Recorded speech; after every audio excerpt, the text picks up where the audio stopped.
Olá, meu nome é João Carvalho e esse é o canal João Carvalho, Mentoria e Questões para Passar. Então, nessa aula eu venho trazer para vocês aqui o segundo conteúdo de noções de direito para o concurso da Defensoria Pública de Minas Gerais, especificamente aí para o cargo de técnico da Defensoria. Nessa aula a gente vai estudar aqui os direitos e garantias fundamentais da Constituição da República do Brasil.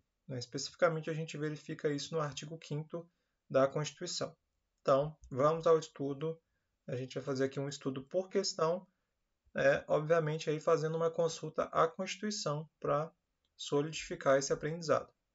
Então, a primeira questão diz que, no que diz respeito aos direitos e deveres individuais e coletivos previstos no artigo 5º da Constituição da República Federativa do Brasil, analisa as afirmativas com VOF.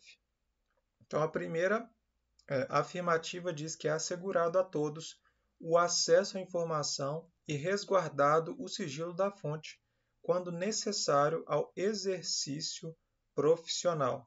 Então, venho aqui abrir para vocês a Constituição. Se a gente pesquisar, por exemplo, aqui, sigilo da fonte, a gente verifica aqui o inciso 14 do artigo 5º, é assegurado a todos o acesso à informação e resguardado o sigilo da fonte quando necessário ao exercício profissional. Então, é a literalidade desse inciso. E, de fato, aqui a regra é que o acesso à informação seja amplo. A questão do sigilo da fonte é especificamente possível apenas quando necessário ao exercício profissional. Então, a pessoa que está ali atuando enquanto divulgador de uma notícia, às vezes não pode divulgar a fonte, porque isso às vezes pode envolver uma série de repercussões negativas para essa pessoa. Então, essa primeira afirmativa está correta. A segunda afirmativa diz que aos autores pertence o direito exclusivo de utilização, publicação ou reprodução de suas obras, que é intransmissível aos herdeiros. Que a gente já consegue ver de cara que essa alternativa está errada, porque há sim a possibilidade de transmissibilidade desse direito. Inclusive, aqui eu vou verificar juntamente com vocês na Constituição, colocar aqui reprodução de suas obras. Então, aos autores pertence o direito exclusivo de utilização, publicação ou reprodução de obras. Nessa palavra aqui, direito exclusivo, de fato, consta na Constituição. Tem que tomar cuidado para não achar que esse termo faz a assertiva ficar equivocada. Na verdade, o que fez a assertiva ficar equivocada foi o intransmissível. Na Constituição, diz aí que é sim transmissível aos herdeiros pelo tempo que a lei fixar. Então, primeiro item verdadeiro, segundo falso. Quando a gente vai para as alternativas, primeiro verdadeiro, segundo falso, primeiro verdadeiro, segundo falso. A gente está entre a e a C. A terceira afirmativa diz que o preso será informado de seus direitos, entre os quais o de permanecer calado, sendo assegurado a assistência da família e de advogado. De fato, esse item está correto. Quando a gente verifica aqui na Constituição, a gente verifica aqui nesse inciso que o preso será informado de seus direitos, entre os quais de permanecer calado, sendo assegurada assistência de família e de advogado, também literalidade. Então, primeiro verdadeiro, segundo falso, terceiro verdadeiro. Então, aqui a gente já matou a questão, a gente sabe que a alternativa correta é a letra A. Por desencargo, a gente vai analisar a última, que diz que os tratados internacionais sobre direitos humanos, que forem aprovados pela maioria absoluta dos parlamentares, serão equivalentes às emendas constitucionais. Então, quando a gente verifica aqui na Constituição, na parte de tratados internacionais,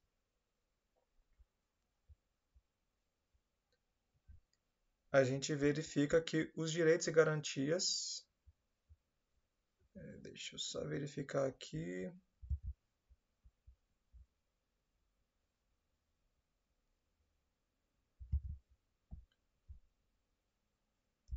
emendas constitucionais. Isso aqui, salvo engano, está no parágrafo 3º do artigo 5º. De fato, os tratados e convenções internacionais sobre direitos humanos que forem aprovados em cada casa do Congresso em 2 turnos por 3/5 serão equivalentes às emendas. Então, é tratados e convenções. Esses tratados e convenções precisam ser internacionais e versar sobre direitos humanos. Além disso, eles precisam ser aprovados na Câmara e no Senado em 2 turnos por 3/5 dos respectivos membros. Então, quando a gente verifica na questão, os tratados internacionais sobre direitos humanos que forem aprovados pela maioria dos parlamentares serão equivalentes às emendas constitucionais, que a alternativa está meio confusa, não está completa, e isso a torna aqui incorreta. Então, a alternativa A é o gabarito da questão. A segunda questão diz que são direitos e deveres individuais e coletivos previstos na Constituição Federal, exceto, então a gente tem que marcar o que não é direito e dever individual e coletivo. A letra A diz que livre locomoção no território nacional em tempo de paz ou de guerra, podendo qualquer pessoa nele entrar, permanecer ou dele sair com seus bens. Então aqui o erro dessa questão está justamente em afirmar tempo de paz ou de guerra. Aqui, na verdade, é apenas em tempo de paz. Não tem como garantir esse direito num tempo de guerra. No tempo de guerra, há ali toda uma instabilidade política, social. Às vezes, essa questão da segurança não vai estar aí resguardada. Então, não é possível garantir a livre locomoção no território nacional em período de guerra. Então, aqui, essa já é de fato o gabarito dessa questão. A gente pode verificar aqui na Constituição Federal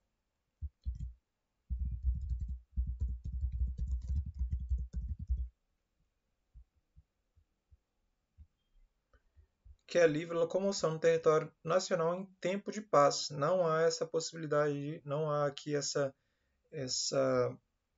expressão em tempo de guerra. Então, isso que torna essa alternativa aqui errada, e como a questão pede a errada, a letra A já é o gabarito da questão. Letra B. Liberdade de expressão no exercício da atividade intelectual, artística, científica e de comunicação, independente de censura ou licença. Aqui a gente consegue verificar uma literalidade também da Constituição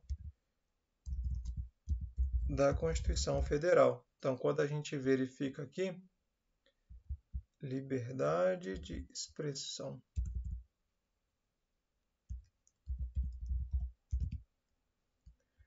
Atividade intelectual, artística, científica e de comunicação, independente de censura ou licença. Então, de fato, esse item está correto, né? A pessoa que está ali no exercício da atividade intelectual, artística, científica e de comunicação, ela não precisa de uma licença para poder expressar ali a sua liberdade. Muito menos ela pode ser censurada quanto a isso. Pelo menos é o que a Constituição traz. Então, há que se respeitar esse primado. A letra C diz inviolabilidade da casa como asilo do indivíduo. Ninguém nela podendo penetrar sem o consentimento do morador. Então, a regra é que há a inviolabilidade da casa. E aí, essa inviolabilidade, obviamente, faz sentido se não houver o consentimento do morador. Mas se o morador consentir de um terceiro entrar, obviamente que isso está dentro dos ditames constitucionais. As exceções, no caso de não haver o consentimento do morador, é justamente por um flagrante delito, ou seja, ocorreu ali um delito e às vezes uma pessoa adentra a moradia de alguém justamente para comprovar esse flagrante delito. No caso aí, normalmente, um indivíduo que represente a segurança pública.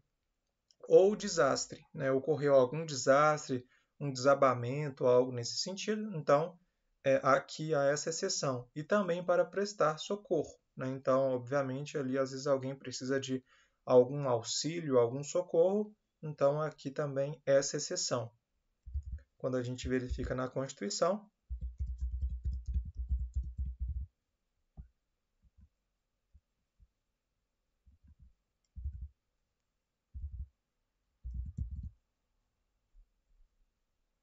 a gente verifica que no inciso 11, a casa é asilo inviolável do indivíduo, nela ninguém podendo penetrar sem o consentimento do morador, salvo em flagrante delito ou desastre ou para prestar socorro. A questão foi até aqui, e apesar dela não ter contemplado todo o inciso, é uma verdade o que ela trouxe. Então, a alternativa está correta. Há ainda uma outra possibilidade que é durante o dia, por determinação judicial. Então, se houver uma determinação judicial e essa determinação judicial for durante o dia, é sim possível adentrar a moradia de alguém, ainda que não ocorra o consentimento do morador. Então, aí 4 possibilidades que permitem o ingresso na casa de alguém, ainda que não ocorra o consentimento desse morador. Lembrando aqui também que, jurisprudencialmente falando, casa precisa ser compreendido num sentido amplo, não apenas uma casa de alvenaria, às vezes um escritório, e mesmo um carro pode ser considerado uma casa, a depender do contexto. Então é isso. Letra D. Inviolabilidade da liberdade de consciência e de crença, sendo assegurado o livre exercício dos cultos religiosos e garantida na forma da lei a proteção aos locais de culto e às suas liturgias. Então, de fato, aqui a gente tem mais uma informação, mais um primado trazido pela Constituição Federal. Então, quando a gente verifica aqui,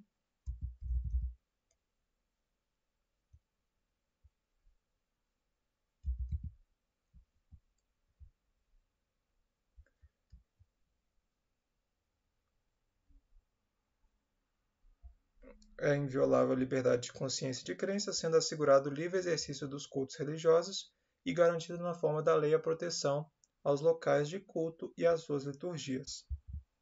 Então, de fato, o gabarito dessa questão, como pede o item equivocado, é a letra A.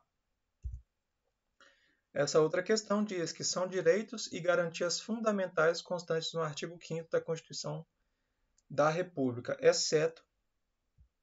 Então, aqui está pedindo para a gente aquele que não é um direito. Verifiquem aí que a banca gosta bastante de colocar esse termo exceto, e ela também gosta bastante de cobrar a literalidade das legislações, nesse caso aqui da Constituição Federal.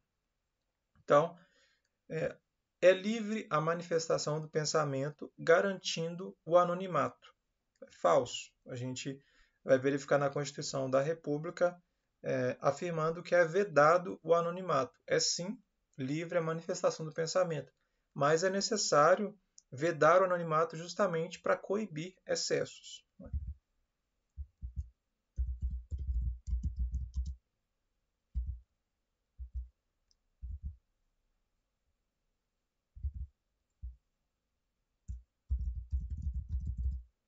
É livre a manifestação do pensamento, sendo vedado, como eu disse, o anonimato. Então, a letra A já é o gabarito da questão, porque está pedindo o item incorreto.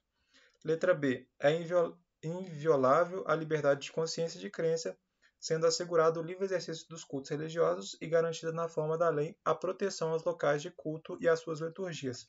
A gente já verificou esse inciso anteriormente e viu que ele está conforme a Constituição Federal. Então, letra B está correta, mas como alternativa, o comando da questão pede o item incorreto, então não pode ser o gabarito.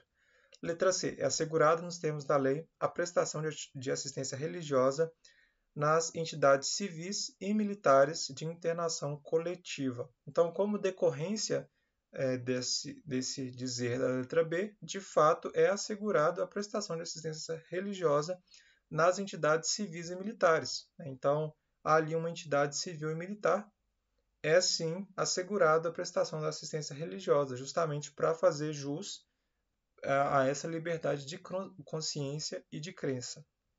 E a letra D diz que é livre a expressão da atividade intelectual, artística, científica e de comunicação, independente de censura ou licença. A gente já verificou esse inciso e, de fato, esse dizer está exatamente equivalente ao que consta na Constituição Federal. Então, de fato, o gabarito dessa questão, letra A. Essa outra questão diz que, ao prever os direitos e garantias fundamentais, a Constituição da República estabelece a vedação de determinadas penas. São penas constitucionalmente proibidas, exceto, então a gente tem na letra A, de perda de bens e valores, B, de caráter perpétuo, C, as cruéis e D, de banimento. Então, quando a gente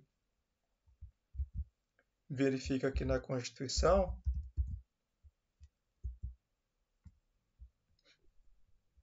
a gente verifica que esse inciso aqui especificamente traz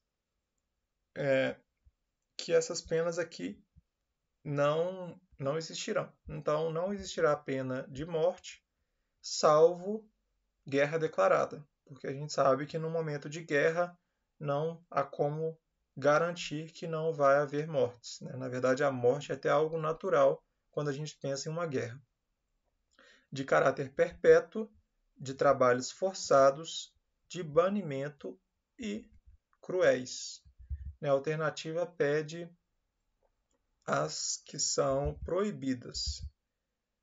A gente verifica aqui que a única que não é proibida é de perda de bens e valores.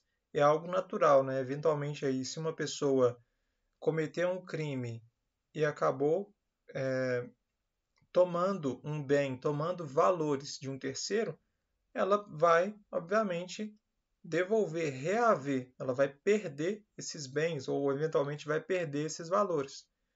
Então é algo aqui que a gente pode fazer por uma lógica. A gente entende que essa pena aqui é sim permitida. Como a questão pede as que são a que não é proibida, né? Então é justamente a letra A o gabarito da questão. A gente tem aqui mais uma questão que fala que, de acordo com a Constituição da República, a todos é assegurado, independente do pagamento de taxas, o direito de. Essa questão aqui teve um índice de acerto de alguma forma pequeno, então a gente vai analisar essa questão aqui com atenção. Então, a todos é assegurado, independente do pagamento de taxas, o direito de, letra A, pleitear aos órgãos jurisdicionais a assistência jurídica integral e gratuita. Essa questão aqui está um pouquinho confusa, né? A gente sabe que a assistência jurídica integral e gratuita é específica ali para quem não tem condições, né? Então, essa questão está um pouco controversa, isso aqui não pode ser o gabarito da questão. Letra B. Obter certidões em repartições públicas para defesa de direitos e esclarecimento de situações de interesse coletivo. A gente vai avaliar essa questão aqui, essa alternativa mais à frente. Letra C. Criar associações e cooperativas desde que haja autorização legal. Essa questão aqui realmente não pode ser gabarito da questão, né? Desde que haja autorização legal para a criação de associação e cooperativa. E a letra D, peticionar aos poderes públicos em defesa de direitos ou contra ilegalidade ou abuso de poder. A gente vai agora para a Constituição.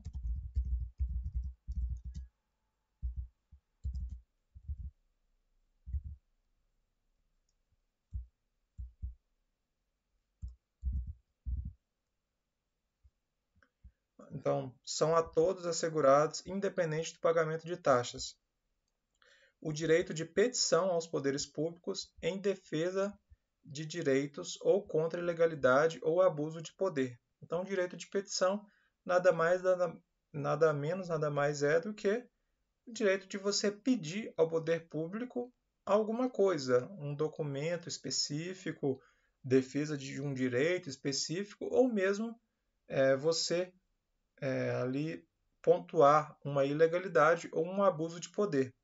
A observação importante a ser feita não consta aqui no texto constitucional, mas isso é um aprendizado que eu quero que vocês tenham, é que há possibilidade de petição individual e também a possibilidade de petição coletiva, né? Você fazer um pedido em relação a uma coletividade. E aqui a gente ainda tem, que é independente do pagamento de taxa, a obtenção de certidões em repartições públicas para a defesa de direitos e esclarecimentos de situações de interesse pessoal.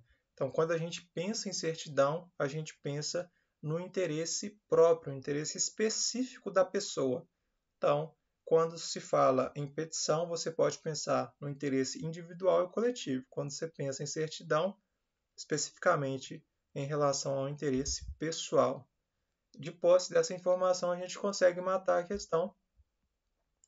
Quando aqui a gente fala peticionar aos poderes públicos em defesa de direitos ou contra ilegalidade ou abuso de poder. Como eu disse, petição a gente pode pensar individual ou coletivo. Quando a gente pensa em certidão, é apenas interesse pessoal. Então, por isso que a alternativa correta aqui é a letra D. Em defesa de direitos ou contra ilegalidade ou abuso de poder. Tomar cuidado com essa pegadinha que eventualmente a banca pode fazer. Aqui trouxe para vocês os principais incisos desse artigo 5º. Vocês podem tirar um print dessa tela e fazer o estudo. Fiz aqui essa pesquisa com base nas provas anteriores da Fundep, mas cabe dizer que o artigo 5º como um todo é bem importante para a sua prova. Então o vídeo finaliza por aqui, mas antes peço para que você se inscreva nesse canal, curta esse vídeo, compartilhe e também deixe seus comentários. Combinado? Muito obrigado e até uma próxima.